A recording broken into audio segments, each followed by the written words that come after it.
Auspicio del Grupo Digama. ¿Quieres posicionar tu marca y ampliar tu cartera de clientes en el sector construcción? Participa en la revista de construcción más influyente del país y haz que tu marca llegue directamente a constructoras, contratistas y a los principales tomadores de decisiones del sector. Con gran presencia en nuestra multiplataforma internacional que incluye programa de TV, páginas web y redes sociales especializadas. Pregunta por nuestros paquetes publicitarios anuales y anuncia en Revista Perú Construye, tu mejor herramienta de negocios en el sector construcción. Invierte bien, invierte con los líderes. Mayor información en www.peruconstruye.net.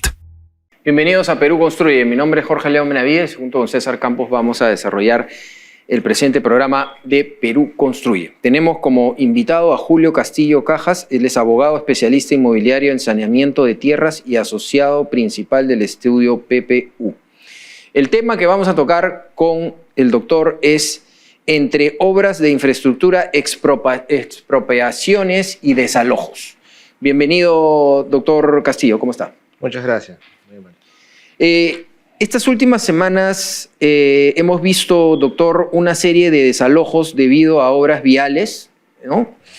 Como la ampliación de la vía expresa sur y la ampliación de Ramiro Peralé, con argumentos aún no muy claros sobre la pertenencia de terrenos. Para tener estos conceptos, digamos, claros, ¿qué es la expropiación y cuál es la relevancia para la liberación de terrenos que le permite la ejecución de proyectos de infraestructura? Hemos visto durante muchos años bloqueos de las expropiaciones cuando se trata, ¿no? Hay muchos alcaldes que han tenido muchísimos problemas y creo que la ley un poco no los ha acompañado, pero ahora sí estamos viendo expropiaciones. A ver, explíquenos un poco cómo es esto. Sí, claro. Muchas gracias por la invitación. Para los proyectos de infraestructura, para los proyectos de obra pública, se requiere la liberación de los terrenos, la obtención de los derechos superficiales. Muchas veces, o algunas veces, estos terrenos pueden ser propiedad de privados. Y acá vemos entonces un conflicto entre el derecho de propiedad del privado y el interés público para que la ejecución de la obra se pueda desarrollar en los tiempos previstos. Justamente en estos casos no necesariamente el propietario va a estar dispuesto a vender su terreno o a transferirlo. Para estos casos existe la expropiación. La expropiación es en realidad una adquisición forzosa por parte del Estado de los terrenos que se van a necesitar. Sin embargo, esto tiene ciertos requisitos y ciertas obligaciones que la autoridad debe cumplir. Por ejemplo, se requiere compensar a los afectados, se requiere que sea aprobada por una ley autoritativa dada por el Congreso previamente. Esta ley tiene que estar fundamentada en ciertos supuestos, seguridad nacional y necesidad pública, y se requiere claramente también respetar, pues, por lo tanto, el derecho de propiedad de estas personas, ¿no? ¿Cómo juzga usted, doctor, el marco legal que acompañan las acciones que hemos estado viendo y que efectivamente han cobrado bastante preocupación en muchos sectores? ¿Es el adecuado? ¿Quizás falte añadir algo más para la liberación de los terrenos? Sí, la expropiación se regula por el Decreto Legislativo 1192. Adicionalmente hay normas sectoriales que aplican y normas ambientales. El Decreto Legislativo lo que promueve es la liberación oportuna y rápida de los terrenos, la adquisición por parte del Estado de esos terrenos.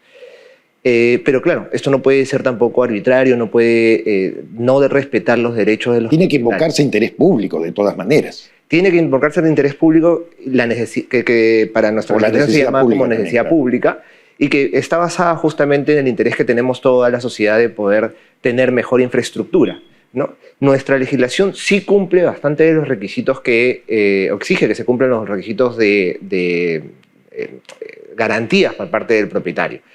Sin embargo, claramente hay algunas cosas que se pueden aún mejorar, ¿no? Ahora, internacionalmente, ¿cómo se ejecutan estos proyectos? ¿Hay algo que podamos mejorar en la reglamentación peruana? Sí, las dificultades que se dan para la liberación de terrenos están presentes para todos los países, ¿no? Este conflicto que existe entre el interés público y el derecho de propiedad de los privados se da, pues, tanto en el Perú como en otras legislaciones. Por lo tanto, internacionalmente hay estándares que son dados por organismos multilaterales que establecen cómo deberían ser estas expropiaciones y cuáles son los criterios mínimos que se tienen que garantizar y objetivos que se tienen que cumplir. Nosotros tenemos que cumplir estas obligaciones necesariamente cuando el proyecto es financiado por los bancos de inversión. Sin embargo, también hay normas sectoriales y ambientales que obligan su observancia. Tenemos todavía algunas brechas por cumplir, específicamente la determinación de la compensación justa para el afectado y, por ejemplo, también los mecanismos de resolución de disputas y de absolución de consultas de parte de los propietarios que van a ser desalojados. Pero en general nosotros estamos bastante cerca del estándar internacional.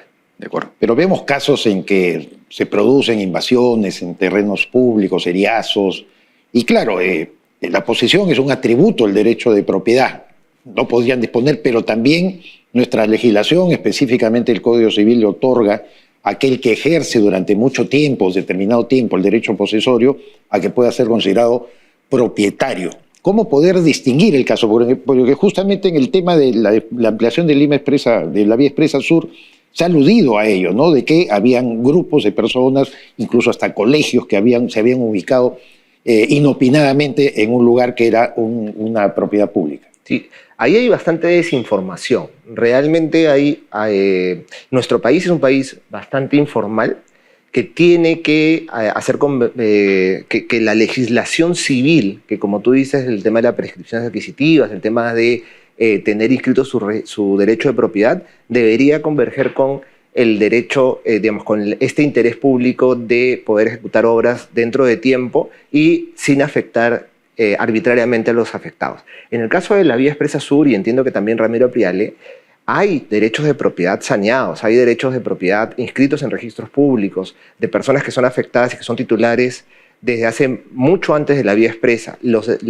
Para que un bien sea considerado público, tiene que ser primero propiedad estatal y segundo, tiene que tener un uso público. Ninguno de estos dos casos se ve en el tema de la vía expresa.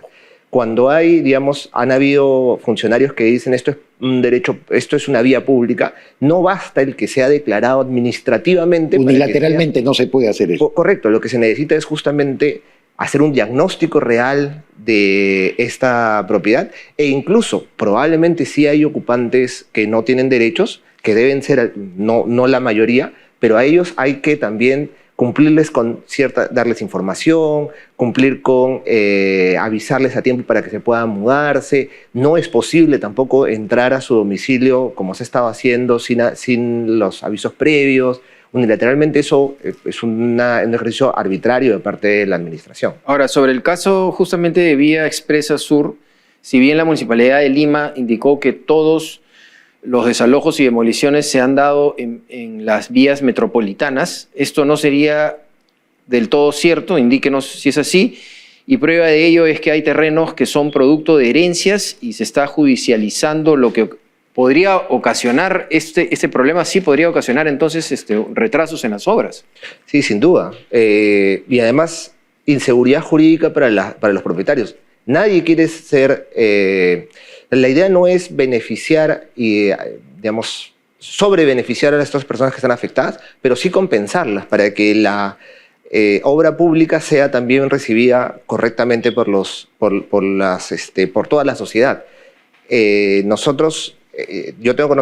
tenemos conocimiento de que hay propietarios afectados que tienen derechos saneados y que no han sido reconocidos y que claramente ellos van a ejercer sus reclamos en vía judicial y esto lo que va a generar son retrasos posteriores y indemnizaciones y pago mayores de compensaciones, ¿no? De acuerdo. Bien, muchísimas gracias a Julio Castillo Cajas, abogado especialista inmobiliario, saneamiento de tierras y asociado principal del estudio PPU. Muchas gracias por estar en Perú Construye y esperamos tenerlo en otro momento para ver cómo van avanzando las obras y qué complejidades vienen sucediendo. Muchas gracias. Muchas gracias por la invitación. Bien, mencionarles que la revista Perú Construye es la revista líder del sector construcción, infraestructura y desarrolladores inmobiliarios. Usted puede entrar a www.peruconstruye.net, www.peruconstruye.net y podrá tener toda la información, bajarse la revista completamente gratuita, tener toda la información sobre el acontecer de la infraestructura, construcción, desarrolladores inmobiliarios y distintos temas del sector. Así que muchas gracias César Campos, Gracias. como siempre. Mi nombre es Jorge León Benavides y hasta la próxima, siempre por esta misma señal.